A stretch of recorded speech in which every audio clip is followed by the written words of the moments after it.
मेरे प्यारे दोस्तों, आज हम आपके लिए एक ऐसा वाकया लेकर आए हैं जिसे सुनकर आपके रोंगटे खड़े हो जाएंगे। एक ऐसी कहानी जो आपका दिल खुश कर देगी, जब एक बेहद खूबसूरत और जवान कुंवारी लड़की अपनी नाजुक चाल और भीगे हुए जिस्म के साथ खुद चलकर एक साधु बाबा के पास उस घने जंगल में झोपड़ी के अंदर पहुंच जाती है।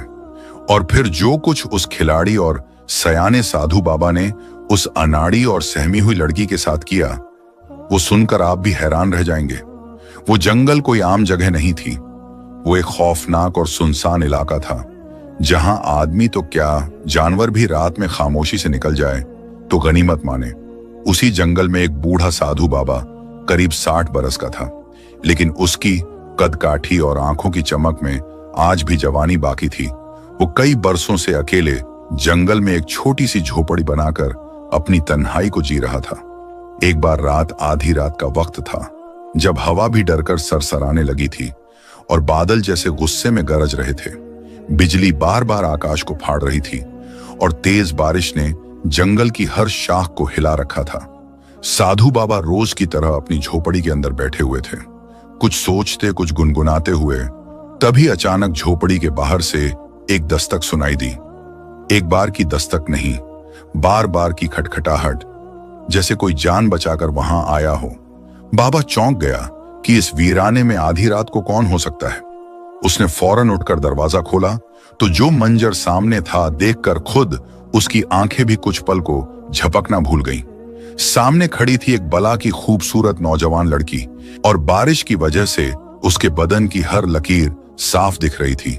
वो कांप रही थी और उसकी आंखों में डर ऐसा था जैसे मौत उसके पीछे भाग रही हो। बूढ़े साधु बाबा ने अपनी आंखें कुछ सेकंड बंद की, फिर गले से आवाज निकालते हुए पूछा, ए लड़की, तू कौन है और इस वक्त इस जंगल की तरफ अकेली क्या कर रही है? बाहर तूफान है, अंधेरा है और बारिश की मार चल रही है। कहां से आई हो और किसके भरोसे पर घर से निकली है? वो लड़की कांपती आवाज में धीरे धीरे बोली, बाबा, मैं पास वाले गांव की रहने वाली हूं। वहां कुछ वहशी लोग मेरे पीछे पड़ गए हैं। मेरी जवानी पर उनकी गंदी नजर है। वो मुझे पकड़कर मेरी इज्जत से खेलना चाहते हैं। मैं वहां से किसी तरह भागकर जान बचाकर यहां आपके पास चली आई हूं। यह सुनते ही बाबा की आंखों में कुछ सवालों की लकीरें खिंच गईं, मगर उसने बिना कोई और पूछताछ किए झोपड़ी का दरवाजा थोड़ा और खोल दिया और कहा, डरो मत, अंदर आ जाओ, यहां कोई तुझ पर हाथ नहीं डाल सकता। वो लड़की जैसे तैसे हिम्मत करके झोपड़ी में दाखिल हुई। उसके कपड़े भीगे हुए थे और चेहरे पर थकान और खौफ एक साथ सवार था। बाबा ने उसे ओढ़ने का एक पुराना कपड़ा लाकर दिया और कहा, बैठ जा, घबराने की जरूरत नहीं। अब बता, पूरी बात कैसे आई और किस से बचकर भागी? लड़की ने कांपती हुई आवाज में कहना शुरू किया, बाबा, मैं उस गांव के धोबी की बेटी हूं। कुछ दिन पहले मेरे माँ बाप इस दुनिया से चले गए। उनके जाने के बाद जैसे गांव के मर्दों की आंखों में मेरी तरफ एक अलग ही तरह की भूख उतर आई। पहले वो धीरे धीरे मुस्कुराते थे, फिर इशारे करने लगे, और अब तो वो खुलकर कहते हैं कि एक बार हमें अपनी जवानी का रस चखा दो, वरना हम खुद छक लेंगे। वो मेरी खूबसूरती को एक शिकार समझने लगे हैं। मैं किसी तरह उनके हाथ से बचकर इस जंगल की ओर भाग आई। साधु बाबा उसकी बात बहुत गौर से सुन रहा था। उसके चेहरे पर कोई जाहिर हैरत नहीं थी, लेकिन अंदर ही अंदर कुछ सोचने लगा। उसने उस लड़की की आंखों में झांकने की कोशिश की और मन ही मन यह सवाल उठने लगा कि क्या वाकई ये लड़की किसी से जान बचाकर आई है, या फिर इसका कुछ और ही इरादा है। जरूर ये लड़की मुझसे कोई बड़ा भेद छुपा रही है। वो जिस अदा से मुस्कुरा रही थी और अपने भीगे हुए बालों को सलीके से समेट रही थी, उसमें कोई सीधा साधा मतलब नहीं था। सामने वो रूपवती कुंवारी लड़की एक बूढ़े साधु बाबा के साथ उसी पुरानी झोपड़ी में बैठी हुई थी। कोने में रखा एक टिमटिमाता हुआ दिया उस माहौल को और भी रहस्यमय बना रहा था। वो साधु बाबा कई बरसों से अकेले उस वीरान जंगल में जैसे अपनी जिंदगी जी रहा था, और आज पहली बार उसकी उस सूनी रात में इतनी हसीन लड़की की मौजूदगी ने जैसे सब कुछ बदल कर रख दिया था। उस साधु बाबा की नजर जब उस लड़की के गीले कपड़ों से उभरती उसके जिस्म पर पड़ी तो एक अजीब सी गर्मी उसके अंदर दौड़ गई। उसके अंदर दबे अरमानों ने धीरे धीरे सर उठाना शुरू कर दिया। वो खुद को समझा रहा था, पर दिल के किसी कोने में कोई मीठा सा तूफान उठ चुका था। वो खुद को रोक भी रहा था, लेकिन उसके अंदर की बेचैनी उसे मचलने पर मजबूर कर रही थी। वो सब कुछ अपने दिल में ही महसूस कर रहा था। तभी वो लड़की नर्म लहजे में बोली, बाबा मुझे बहुत डर लग रहा है, बाहर बहुत अंधेरा है। क्या मैं आज रात यहीं आपके पास इस झोपड़ी में रह सकती हूँ? सुबह होते ही निकल जाऊंगी। क्या आप मुझे कुछ देर पनाह देंगे? साधु बाबा के अंदर जैसे एक अधूरी चाहत को आवाज मिल गई। उसकी आंखों की चमक बढ़ गई, उसके लबों पर एक धीमी सी मुस्कान तैर गई।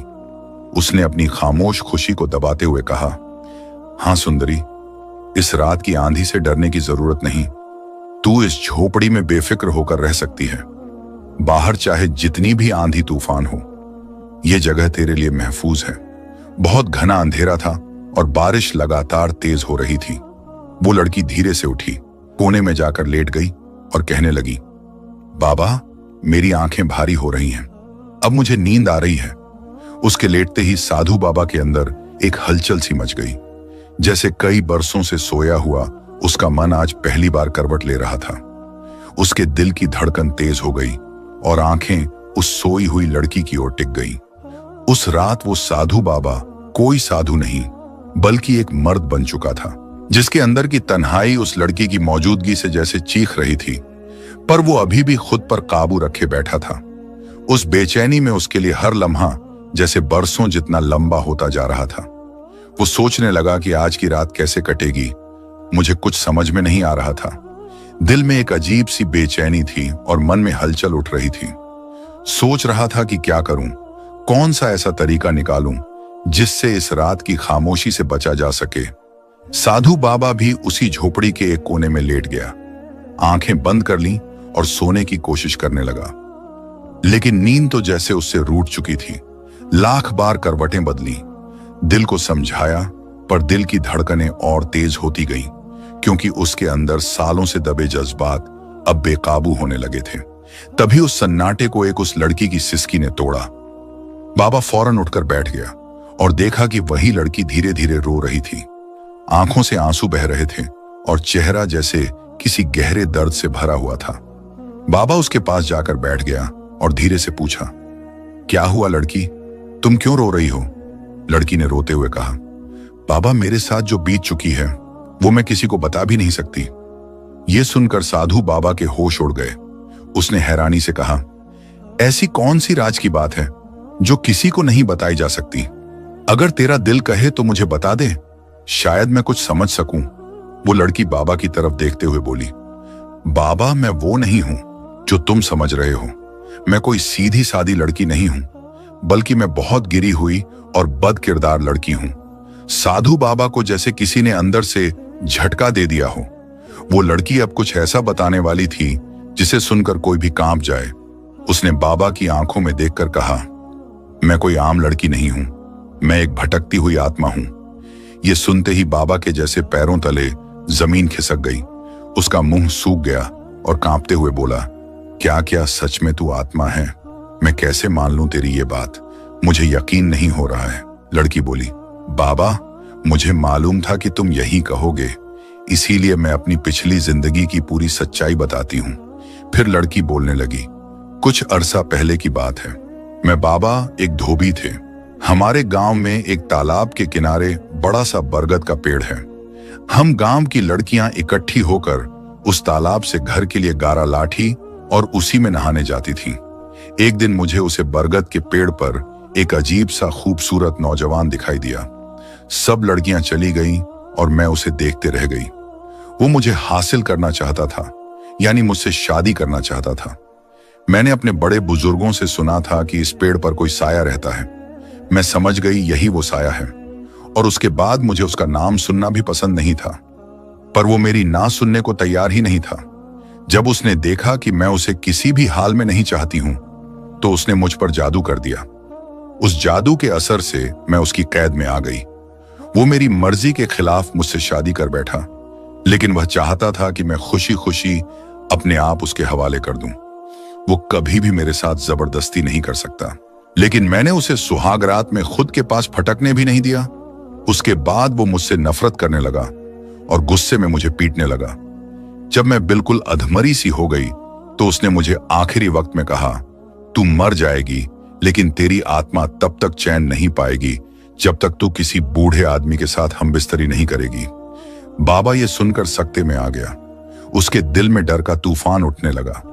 वो सोचने लगा कि कहीं ये लड़की उसी शर्त को पूरा करने के लिए तो उसके पास नहीं आई, और उसका डर बिल्कुल सही निकला।